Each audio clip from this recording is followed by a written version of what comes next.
ஓம் ஸ்ரீ லலிதா மகா திரிபுர சுந்தர்யை நமக. 101வது ஸ்லோகம் 491வது நாமா முதல் 494 நாமாக்கள், 4 நாமாக்கள் அடங்கியது. காலராத்ரியாதி சௌத்யௌக விருதா ஸ்னிக்தௌ தனப்ரியா மகாவீரேந்திர வரதா ராகிண்யம்பா ஸ்வரூபிணி. காலராத்ரயாதி சக்த்யௌக விருதா. காலராத்ரி முதலிய சக்தியினால், சக்தி சேனைகளால் சூழப்பட்டவள், அந்த சக்தி கூட்டங்களால் சூழப்பட்டவள் காலராத்திரி முதலிய சக்திகளால். அநாகத சக்கரத்துல 12 இதழ் பார்த்தோம். இந்த 12 இதழ்கள்ல 12 மெய்யெழுத்துக்கள்ல இந்த சக்தி திரள்கள் எல்லாம் அமைந்துள்ளதாம். இவைகளில் முதல் ஆயுதம் என்னதுன்னா காலராத்திரி. அது மிக முக்கியமானது. அதாவது காலராத்ரியாதி அப்படின்னா காலராத்திரி முதலிய சத்யௌக விருதா அப்படின்னு அர்த்தம். காலராத்ரியாதி சத்யௌக விருதா அப்படின்ட்டு காலராத்திரி முதலிய சக்திகளால சூழப்பட்டவள். இதுல முதல் இது காலராத்திரி. அவள் மிக முக்கியமான சக்தி ஆனவள். நம்மளோட அந்த காலராத்திரி அப்படின்னு எது சொல்லப்படுகிறதுன்னா, நம்மள மனித சரீரம் எடுத்துட்டு இருக்கோம் இல்லையா, இப்ப நமக்கு வாய்க்க போற அந்த கடைசி ராத்திரி, நம்மளோட மரணத்துக்கு முன்னால, அப்ப அந்த காலராத்திரி அதுதான் கடைசி ராத்திரி தான் காலராத்திரி. இந்த காலராத்திரிய நம்ம எப்போ ஞாபகம் வச்சுக்கணும். நமக்கு மனிதன் பிறந்தாச்சுனால் நிச்சயமாக பிறந்தவன் ஒரு நாள் சாவான் அப்படிங்கிறது உறுதி. பிறப்பும் இறப்பும் கலந்ததுதான், எல்லாரும் மாறி மாறி வரக்கூடியது. அப்ப பிறந்தவன் ஒருவன் இறப்பதுங்கிறது உறுதி. இதை எப்பவும் ஞாபகம் வச்சுட்டு இருக்கும் போது நம்மளுக்கு இந்த வாழற காலமோ சாவர காலமோ இதாயிடும். சாவை பத்தி பயப்படவே வேண்டாம். ஏதோ ஒன்று நடக்க போகின்றது நமக்கு அப்படிங்கிறது வேணும். அதுக்கு எப்படிப்பட்ட மனசு தைரியம் வேணும், அதுக்கு சக்தியை நம்ம வழிபடணும். அப்போ அதை பண்ணும்போது மரணம்ங்கிறது பயமே நம்மளுக்கு இருக்காது. அந்த மரணம் நம்மளால வெல்லப்படுகின்றது. அப்போ கனப்பொழுது கூட வீணாக்காம நம்ம அம்பாளை ஆராதனை பண்ணும் போது இந்த காலராத்திரி அப்படிங்கிறத பத்தி நம்ம பயப்படவே வேண்டாம். அதனால இந்த காலராத்ரியாதி சத்யௌக விருதா அப்படின்னு அந்த நாமா. ஸ்னிக்தௌ தனப்பிரியா. ஸ்னிக்தௌ 492வது நாமா. ஸ்னிக்தௌன்னா என்னதுன்னா நெய் கலந்த அன்னத்துல விருப்பம் உள்ளவள். அந்த நெய் கலந்த அன்னம்னா அவளுக்கு ரொம்ப பிரியமா சாப்பிடுவா அவ. நம்ம என்ன இது எது குறிக்கிறதாக இருக்குன்னா, நம்ம ஒரு தேகம் எடுத்திருக்கோம்னா குழந்தை பறக்கிறது. அப்ப அந்த குழந்தைக்கு போஷாக்கான சத்துள்ள ஆகாரங்கள் இப்ப நிறைய ஆடுல, இதை கொடுங்கோ அதை கொடுங்கோ, குழந்தை அப்படி வளரும் இப்படி வளரும், நம்ம எல்லாரும் மனுஷன் அப்படி இருக்கலாம் தான் நிறைய சொல்றா. அப்போ ஒரு சக்தி உள்ள ஆகாரங்கிறது எல்லா தேகத்துக்கும் தேவைப்படுறது ஒன்று. அது நம்ம சாப்பிட்டு அது செமிச்சு திருப்பி அந்த ஆகாரம் நம்மளுக்கு ஒத்துக்கிறதான்னு பார்த்தா அப்ப அந்த சக்தி உள்ள ஆகாரத்தை நம்ம தொடர்ந்து சாப்பிட்டு வரும்போது நம்ம தேகம் வலுப்பெறுறது. அப்போ நமக்கு மட்டமான ஒத்துக்காத ஆகாரத்தை சாப்பிட்டா நம்மளுக்கு உடலுக்கு வேண்டாத தொல்லைகள்லாம் அது கொடுக்கும். சின்ன குழந்தைகள் பறக்கிறது, அது சின்ன குழந்தையிலேயே சத்துள்ள ஆகாரத்தை கொடுத்துட்டோம்னா அதுக்கு ஆற்றல் நிரம்ப வருகின்றது. இல்லைன்னா சத்துள்ளாம சொல்லுவாய், சத்துள்ள ஆகாரம் கொடுக்கலையா, ஏன் இப்படி கொஞ்சம் குழந்தை நோஞ்சானா இப்படி க்ஷீணிச்சு போயிருக்குன்னு கேட்பா. அப்போ நம்ம ஒரு வயசுக்கு மேல இந்த சத்துள்ள ஆகாரம் சாப்பிடும் போது உடம்புல வேண்டாத பிரச்சனைகள் தான் உண்டாக்கும். அப்போ எந்த காலத்துல அந்த சத்துள்ள ஆகாரங்கள் கொடுத்து உடலை நம்ம சரி பண்ணிக்கணுமோ அந்த சமயத்துல அந்த சத்துள்ள ஆகாரங்களை சாப்பிடணும். வாழ்நாள் எல்லாமே நம்ம சத்துள்ள ஆகாரமா இது ஒத்துக்கும்னு தெரிஞ்சு அதை சாப்பிட ஆரம்பிச்சோம்னா நமக்குள்ள ஆற்றல் பன்மடங்கா இருக்குமா. ஒரு நம்ம முயற்சி பண்ணி பார்ப்போம். இந்த ஆகாரம் சொல்றாளே, இது நம்ம சாப்பிட்டு பார்த்தா நம்ம உடலுக்கு ஒத்துக்குமா, இதுல சத்து நிறைய இருக்குங்கிறா. சில ஆகாரம் சில பேருக்கு ஒத்துக்காம ஆகும்.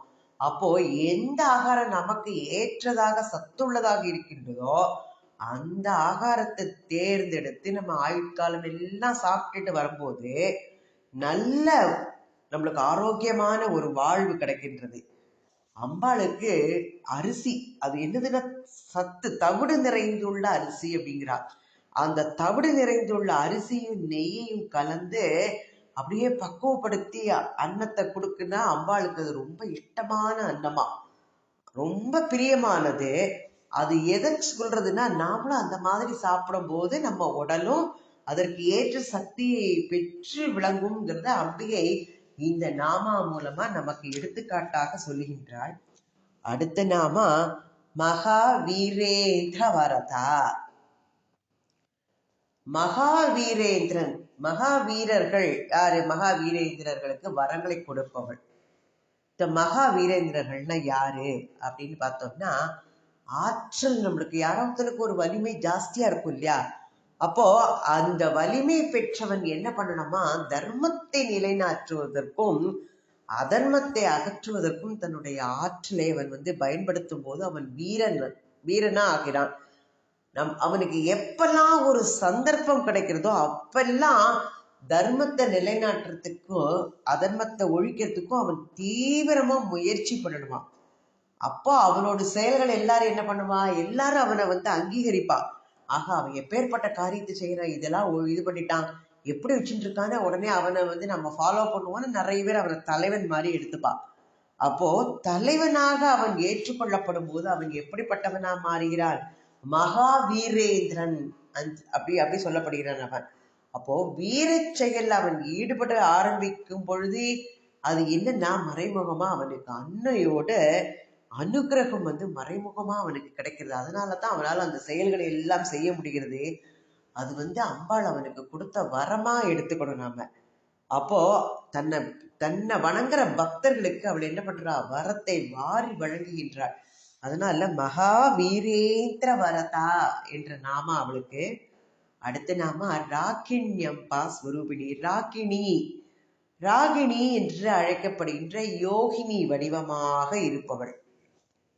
இப்போ இத மேல 9 நாமாக்கள் அவளை பற்றி விளக்கப்பட்டிருக்கு இந்த ராகிணியை பத்தி.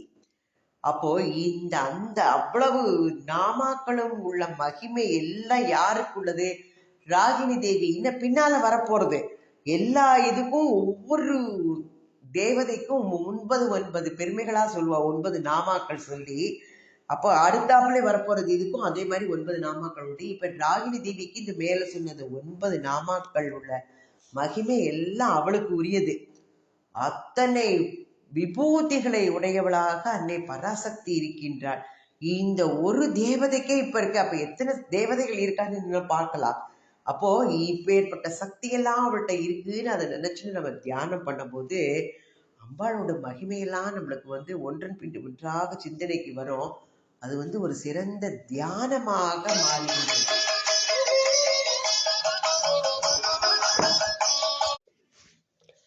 அடுத்தது 495வது நாமா, 102வது ஸ்லோகம். இதுல 5 நாமாக்கள் இருக்கின்றது. 102வது ஸ்லோகத்துல 498 வரை 5 நாமாக்கள். மணிபூராப்ஜ நிலையா வதனத்ரய சம்யுதா வஜ்ராதிகாயுதோ வேதா டாமர்யாதி விராவ்ருதா. மணிபூராப்ஜ நிலையா, மணிபூரம் என்னும் யோக சக்கரத்தை தன்னுடைய வாசஸ்தானமாக கொண்டிருப்பவள் என்று இந்த நாமாக்கு பெயர் மணிபூராப்ஜ நிலையா. மணிபூரம் அப்படின்னா அது எங்க இருக்கு அந்த யோக சக்கரம்னா நம்மளோட நாபில இருக்கு. இதுக்கு 10 இதழ். இந்த 10 இதழ்களிலும் 10 அக்ஷரங்கள். இந்த எழுத்துக்கள் எல்லாமே அம்பாளோட ஸ்வரூபங்களாக இருக்கின்றது. ஓசை வடிவினளாக உள்ள அம்பாள் நாத பிரம்மம் அப்படிங்கிற பெயர் பெற்று விளங்குகின்றாள். நாதத்தின் பல பல கூறுகளாக எழுத்துக்கள்லாம் இருக்கு. அப்போ இந்த எழுத்துக்கள் எல்லாம் ஒலி வடிவத்துலதான் பொருள்படுத்த வேண்டும். அப்போ இங்க சொல்லப்பட்டுள்ள அந்த 10 வித ஒலிகளாகவும் அம்பாள் இச்சக்கரத்தில் ஒலித்துக் கொண்டிருக்கின்றாள். மணிபூராப்ஜ நிலையா. அடுத்த நாம வதனத்ரய சம்யுதா. இதுல இருந்து அடுத்த தேவதைக்குள்ள இது ஆரம்பிக்கிறது. 3 முகங்கள். இதுக்கு முன்னால பார்த்தா 2 முகங்கள் ராகிணிக்கு. இப்ப 3 முகங்கள் உடையவள். இவள் யாருன்னு பார்க்கலாம். 3 முகங்களை உடையவளாக இருப்பவள். அம்பாளுக்கு ஏற்கனவே முன்னால சொன்னோம், ரூபம் முகம் இல்லாமல் ஒரு முகம், இருமுகம், மும்முகம் எடுத்துக்கொண்டிருக்கிற வடிவத்திற்கு ஏற்ற பல பல முகங்களை படைத்துள்ளாள். அப்போ அவள் படைத்துள்ள வடிவங்கள் எப்படிலாம் இருக்கு? ஒரு தலையிலேந்து கணக்கற்ற தலைகளை உடையவளாக இருக்கின்றது. அது என்ன சொல்லப்படுதுன்னா, அந்த தலைகள் எல்லாம் தத்துவத்தோடு சின்னங்களாக விளக்கப்படுகின்றது. அப்போ இத இப்படியே ஒன்றொன்றையும் ஞாபகம் வச்சு நம்மளால முடிச்சுட்டு இருக்க முடியுமா? இல்ல, அது நம்மளால இயலாம போகலாம். இதற்காண்டி நம்ம கவலைப்படலாம் வேண்டாம். அப்போ என்ன பண்ணணுமா, இந்த வடிவங்கள் அனைத்தும், ஓசைகள் அனைத்தும் எல்லாமே அம்பாளோட அம்சம் அப்படின்னு நம்ம நினைச்சுட்டா போறோம். இப்படி நினைக்கிறது நம்மளுக்கு ரொம்ப ஈஸியா இருக்கும். ஒரு தலை உள்ளவள், இவள் 2 தலை அப்படின்னு இருக்கா. எல்லா காணும் பொருட்கள், வடிவங்கள், ஓசைகள் எல்லாமே அம்பாள் தான் இருக்கின்றாள்னு நம்ம நினைச்சுட்டோம்னா, அம்பாளுக்கு புறம்பா எதுவுமே இல்லை இந்த உலகத்துல. அவள் தான் எல்லாம். அப்ப எல்லாமாக அவளே இருக்கின்றாள் என்று நம்ம அதை உணர்ந்து தியானம் பண்ணும்போது அது ஒரு சிறந்த ஆத்ம சாதனமா மாறுறது அப்படிங்கிறா. அடுத்த நாம வஜ்ராதிகா யுதோ வேதா. ஏற்கனவே பார்த்தோம் வஜ்ராயுதம். வஜ்ராயுதத்தையும் அது கூட மற்ற அதுல பார்த்தோம் இல்லையா, கட்மாங்காதி அப்படின்னு பார்த்த மாதிரி இதுல வஜ்ராதிகா யுதோ வேதா. வஜ்ராயுதத்தையும் அதனோடு கூட மற்ற ஆயுதங்களையும் தாங்கியவள். இப்போ ராகிணி தேவியோட என்ன பார்த்தோம்? வஜ்ரம், சக்தி, தண்டம், அபயமுத்திரை, 4 ஆயுதங்கள் இந்த ராகிணி தேவிக்கு. கிருஷ்ண பரமாத்மா என்ன சொல்லியிருக்காரு? ஏற்கனவே நான் ஆயுதங்களும் நான் வஜ்ராயுதமாக ஏற்கனவே கீதையில சொல்லியிருக்கார். அப்போ அசுரர்கள்லாம் என்ன பண்றா? தேவர்களை எப்போதும், அசுரர்களுக்கு சக்தி ஜாஸ்தி, தேவர்களை எல்லாம் எப்பொழுதும் வெற்றி கொண்டு வந்துட்டு இருக்கா. அப்ப இவாளெல்லாம் தோற்கடிக்கிறதுக்காண்டி ஏற்கனவே இது சொன்னதுதான், தேவேந்திரனுக்கு என்ன ஒரு ஆயுதம் தேவைப்படுறது. அப்போ பிரம்மாட்ட போய் அவ கேட்கும் போது பிரம்மா என்ன சொல்றார்? வஜ்ராயுதம்னு ஒரு ஏற்படுத்தி ஒரு ஆயுதத்தை, அதன் மூலமா இந்த அசுரர்கள் எல்லாம் வெற்றி கொள்ளலாம்னு சொன்னோன்னே, பிரம்மச்சரிய விரதத்திலையும் தவத்திலையும் மிகச் சிறந்தவர் ததிசி மகரிஷி. அவர் என்ன பண்றாராம்? பிரம்ம நிஷ்டையில இருந்து என்ன பண்றாராம்? தன்னோட மேனிய வஜ்ராயுதம் அமைவதற்கு ஏற்ற மாதிரி ஆக்கி தேவேந்திரனுக்கு அதை கொடுத்துடுறாராம். அதிலிருந்து உருவாக்கப்பட்ட ஆயுதம் தான் வஜ்ராயுதம். இந்த ஆயுதத்தோட துணையினால அசுரர்களை எல்லாம் என்ன பண்றான்? தேவேந்திரன் நிர்மூலமாக்கிடுறான், ஒத்துருமே இல்லாம. அப்போ நைஷ்டிக பிரம்மச்சாரியாகவும் ஆழ்ந்த தவத்தில் ஈடுபட்டு இருப்பவன் என்ன பண்றான்? அவன் உலகத்துல எந்த துன்பம் வந்தாலும் அவனால அதை நீக்க முடியும் அப்படின்னு சொல்றான். அப்ப அந்த அப்பேற்பட்ட சக்தியை கொடுக்கக்கூடியவள் அன்னை பராசக்தி. நமக்கு ஒரு இதுக்கு முன்னாலே சொன்னோம், பயப்படுற தன்மை எல்லாருக்கும் இருக்கு. எல்லாம் ஒரு எதிரி நினைச்சாச்சுன்னா உடனே ஒரு பயம், மரணத்தை நினைச்சா பயம், நோயை நினைச்சா பயம், எல்லாரும் விதமுக்கும் பயங்கள், நிறைய பயங்கள்லாம் நமக்கு இருக்கு. இப்போ இந்த பயங்களை எல்லாம் நம்ம என்ன பண்ணணும்? அதை போக்கணும். அதை போக்கினா தான் நம்ம வாழ்க்கையில நிம்மதியா வாழ முடியுங்கிறது நமக்கு தெரியும். அப்போ நம்ம ஒரு கடவுளோட தத்துவத்தை பத்தி நம்ம நினைக்கும் போது நம்மளுக்கு அந்த பயம், இந்த ஞானம்ங்கிறது வந்துட்டுனா அந்த பயம்ங்கிறது போயிடும். இது என்னைக்குனாலும் அழியக்கூடிய தேகம்னா மரணத்தை பற்றிய பயமே போயிடும் இல்லையா? இப்போ அறியாமை தான் அஜ்ஞானம், அதுதான் நம்மளுக்கு பயத்தை கொடுக்கறது. சூரியன் பிரகாசிக்கும் போது இருள் இருக்கா? அந்த இருளே இருக்காது. அப்போ இந்த ஞானம்ங்கிற பிரகாசம் வரும்போது நம்மளுக்கு பயம்ங்கிறதே இருக்காது. அப்போ அஞ்சாத அபயம் கொடுக்கக்கூடியவள் அம்பாள். அது வஜ்ராயுதத்துக்கு நிகரா இருக்கான்.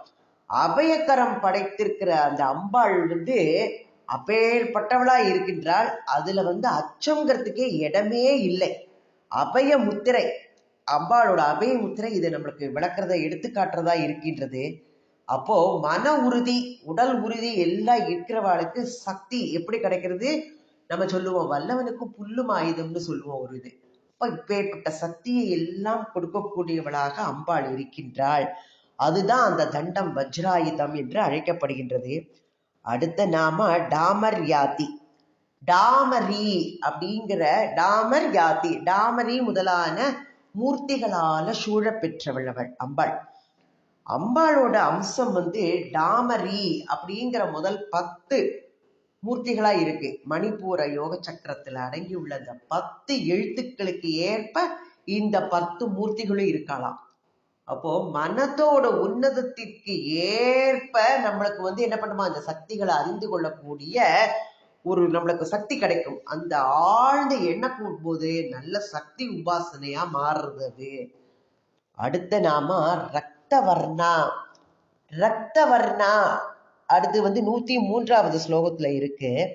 ரக்தவர்ணா மாம்சனிஷ்டா குடா நப்ரீத மானசா சமஸ்த பக்த சுகதா லாக்கின்யம் பாஸ்வரூபிணி.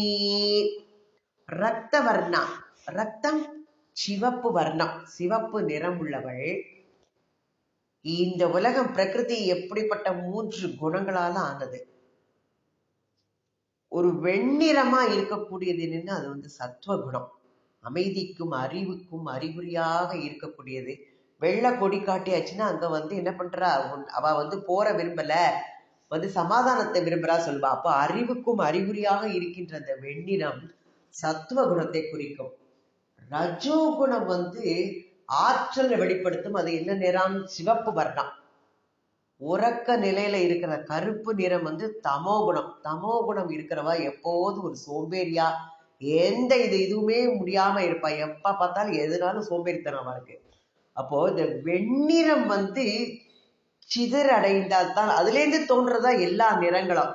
அப்போ அந்த 7 நிறங்கள், அந்த 7 நிறங்களுக்கு ஆதாரமா இருக்கின்றது என்னதுன்னா சிவப்பு நிறமா. அதனாலதான் அம்பாள் சிவப்பு நிறம் கொண்டிருக்கின்றாள் அப்படின்ற ஒரு பொருள் நல்ல பச்சையா ஒரு காய்கறி வாங்கினோம்னா அது செழிப்பா இருந்ததுன்னா என்ன பண்றோம், அப்ப அது எவ்வளவு அதோட நிறத்துக்கு ஏற்றவாறு அது செழுமையுற்று இருக்குன்னு சொல்றோம்.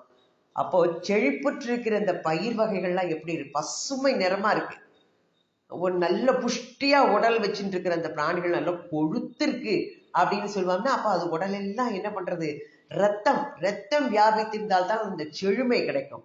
அப்போ இந்த ரத்தம்ங்கிறது உயிர் தத்துவத்துக்கு முதல் அறிகுறியாக பார்க்கப்படுகின்றது. நம்மளுக்கு ஒரு நோய் வந்திருக்குன்னா உடனே பிளட் டெஸ்ட் எடுத்து பாருங்க அப்படின்பா. அப்ப அந்த ரத்தத்திலேருந்து அந்த நோயோட தன்மையை கண்டுபிடிக்க முடியும். அதுல இருந்து அப்ப ஆரோக்கியம் அப்படின்ற இது பண்ணினோம்னா அவளுக்கு இந்த ரத்த விருத்திலாம் நன்னா இருக்கும் அப்படின்ட்டு. அப்ப அதுக்கு ரத்தம் தானே ஆதாரமா இருக்கு. காமம், குரோதம், எல்லா எதிர்மறை உணர்ச்சிகள் எல்லாம் நம்மளுக்கு தோன்றும் போது அது ரத்தம் மூலமா அதோட தூய்மையை இழந்துருமா. அப்போ மனசுல எண்ணங்கள் நன்னா இருக்கிறதுக்கு ஏற்றவாறு அந்த ரத்தமும் நன்றாக இருக்கும். அப்படிங்கிற தெய்வீக எண்ணங்கள் இருக்கும் போது அந்த ரத்தம் புனிதமாகின்றது அப்படிங்கிற அந்த மேலான ஒரு எண்ணம் தோன்றும் போது என்னது, அது ஒரு ஜபம். அதற்கேற்ப ரத்தம் தூய்மை அடைவதனால நம்மளோட நோயெல்லாம் அகன்று போய் நம்ம நல்ல ஆரோக்கியத்தோட இருப்போம் அப்படின்பா. அம்பாள் செக்கச்சவேல பிரகாசத்தோடு இருக்கின்ற அம்பாளை நோக்கி தியானம் பண்ணும் போது அவன்கிட்ட அந்த சக்தி ஓங்குமா. யார் தியானம் அப்படி பண்றாளோ அப்போ அதற்கு அறிகுறியாக அவளுக்கும் என்ன பண்றா, நெற்றியில குங்குமத்தை அணிந்து கொள்ளும் போது அப்ப அம்பாளுக்கு அந்த சிவப்பு நிறத்துல கருத்துல கொள்வது மனசை பண்படுத்துவதாக அமைகின்றதான் நமக்கு. அடுத்த நாம மாம்ச நிஷ்டா. மாமிசத்து தாதுவில அதிஷ்டான தேவதை, மாமிசத்தோட தாதுவிலாம் நம்ம உயிர் படைச்சிருக்கோம். இதெல்லாம் என்ன, உடல் எலும்பும் தோலுமாக இருந்தா அது நன்னா இருக்குமா? அந்த உடல் நன்னா இருக்காது. அப்போ நம்ம கையால பார்க்குற சதைப்பற்று இருக்கு அப்படிம்போம். அப்போ இந்த உடலை கையால இப்படி பிடிச்சு பார்த்தா எப்பா என்ன சதை இருக்கு அப்படிம்போம். இப்போ நல்ல நிலையில இருந்தால்தான் அது நன்னா இருக்கும். இல்லாட்டாக்கா அது என்ன ஆகும்னா நாற்றம் எடுத்துதான் மாறிடும். இப்போ இந்த ரத்தத்திலேருந்து இந்த வடிவெடுக்கும் சதை உடல்ல அப்படி பொருத்தமா எங்கெங்க எவ்வளவு இருக்கணுமோ அந்த இதுல அமைந்திருக்கணுமா. இப்ப சதை நிறைந்த பொருத்தமான பாங்குல உடலை பேணுவது ஒரு சிறந்த சக்தி உபாசனை. மெலிந்த மேனியோட அப்படியே உயிர் இருக்கா இல்லையான்னு அப்படி இருக்கிறவர் என்னப்பா என்னப்பா ஏன்பா கஷ்டப்படுத்துற, நான் பாட்டு கிடக்கேன்ப்பா செவனேன்னு அப்படிம்பான். அப்போ அது சக்தி உபாசனை செய்யாம இருக்கும்போது தான் அந்த மாதிரி நிலை வருது. இப்ப திண்ணிய உடல் படைத்திருப்பது கூட ஒரு நல்ல சக்தி உபாசனையா மாறுகிறது. சக்தி உபாசனை செய்தால்தான் சிவத்தை அடைய முடியும். இதுதான் முக்கியம். அப்ப சக்தி உபாசனை மிகவும் முக்கியமானது. அடுத்த நாம குடான பிரீத மானசா, 501வது நாம. வெல்லம் கலந்த அன்னம். வெல்லம் கலந்த அன்னம்னா என்னது? சர்க்கரை பொங்கல். சர்க்கரை பொங்கல்ல அவளுக்கு ரொம்ப சந்தோஷம் அடைபவள். நம்ம எந்த அம்பாளோடு இதுனாலும் சர்க்கரை பொங்கல் செஞ்சோம்னா அதுல அவளுக்கு ரொம்ப சந்தோஷம் கிடைக்கும். அதை செய்து நேவேத்தியம் பண்ணினோம்னா. இப்போ அம்பாள் நாம பார்த்துக்கோம், எத்தனையோ பேரை படைச்சிருக்கா. அப்போ எத்தனையோ பேரை படைச்சு அவ அடையிற திருப்தி எல்லாம் எப்படி இருக்கு? அம்பாளுக்கு ரொம்ப சந்தோஷத்தை கொடுக்கக்கூடியதா இருக்கு. சில உணவுகள் சிலருக்கு ரொம்ப மகிழ்ச்சியை கொடுக்கும். அப்போ எந்த உணவுல யாருக்கு மகிழ்ச்சி கிடைக்கின்றதோ அத்தகைய உணவு வகைகள் நம்மள்கிட்ட ஒரு புஷ்டியை உண்டாக்குகின்றது. அப்ப அத்தகைய உணவு வகைகள் எல்லாமே அம்பாளுக்கு மிக பிரியமானவையா. சுவை நிறைந்த அந்த சர்க்கரை பொங்கல் நம்ம அதை சாப்பிட்டோம்னா என்ன, அதுல நெய், அன்னத்துல நெய்யை கலந்து தேவையான அளவு சர்க்கரையை போட்டு அதை செய்து பொங்கலா இது பண்ணும் போது அது புஷ்டிக்கு ஏற்ற உணவாக இருக்கின்றது. அப்போ அது சுவையோடு பொருட்டால மட்டும் உண்ணாமல் அதை என்ன பண்ணணும், அம்பாளுக்கு அதை படைச்சு நேவேத்தியம் பண்ணி அதை பிரசாதமாக ஏற்று நம்ம சாப்பிடணும். இப்போ நல் உணவை நிறைய சாப்பிட்டாலும் அது என்ன பண்ணோம், அளவுக்கு மிஞ்சினால் அமிர்தமும் நஞ்சு. நிறைய சாப்பிட்டோம்னா அது உடலுக்கு எடுத்துடும். அப்போ அம்பாளோட அதைத்தான் கோவில்ல இந்த பிரசாதம் கொடுக்கும்போது சுவை மிகுந்த இதை கொஞ்சமா கொடுக்கும்போது அது சக்தியை கொடுக்கக்கூடியது. என்ன கொஞ்சோண்டு கொடுத்தா சொல்லுவாங்க, என்ன பிரசாதம் மாதிரி கொஞ்சமா தரேன் அப்படிம்போம் நம்ம. ஆனால் அவ்வளவு சாப்பிட்டாலே அது மிகுந்த அம்பாளுக்கு படைத்து விட்டு அதை சாப்பிடும் போது அது மிகுந்த சக்தியை புஷ்டியை கொடுக்கக்கூடியதாக இருக்கிறது. பிரசாதமாக அன்புடன் அளவுடன் ஏற்று அதை சாப்பிடும் போது பக்தர்களுக்கு மிகுந்த நல்ல ஆரோக்கியமான பாங்கை கொடுக்கின்றது. அது மிக சிறந்த சாதனமாகவும் ஆகின்றது. அம்பாளுக்கு ஏற்ற, அம்பாளுக்கு படைத்து விட்டு ஒரு உணவைத்தான் சாப்பிட வேண்டும்.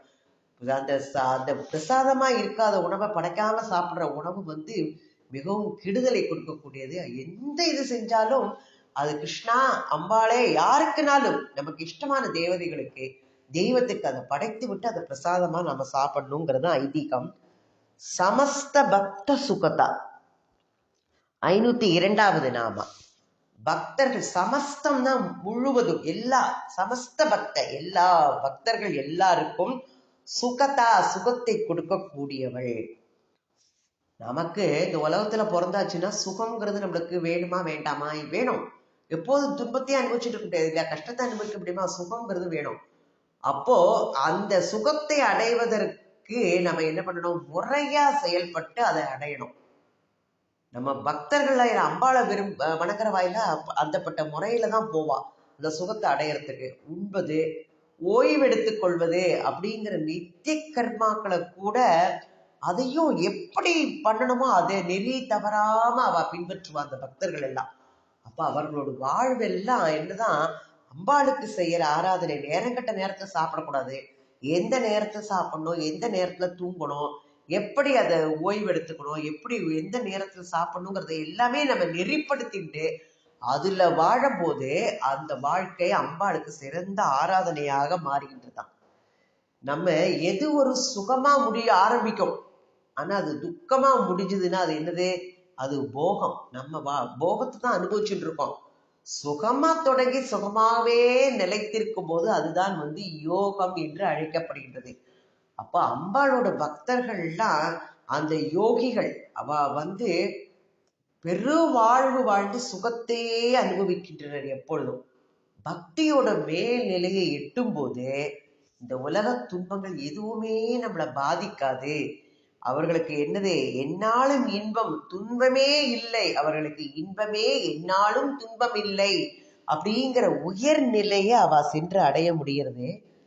அடுத்த நாம லாக்கின்யம்பா ஸ்வரூபிணி. இந்த லாக்கினி அப்படிங்கிற அம்பிகையோட வடிவத்துல இருக்கக்கூடியவள். இந்த மேல சொன்ன இந்த 9 நாமாக்கள்ல அடங்கி இருக்கின்ற இந்த விளக்கங்கள் எல்லாமே லாகினி தேவியை குறிப்பதாக அமைந்துள்ளது. லாக்கின்யம்பா ஸ்வரூபிணி. 503 நாமாக்கள் பார்த்திருக்கின்றோம். 103 ஸ்லோகங்கள் பார்க்கப்பட்டிருக்கின்றது. ஓம் ஸ்ரீ மாத்ரே நமக. ஓம் ஸ்ரீ ஆதிபராசக்தி மாதா கி ஜெய்.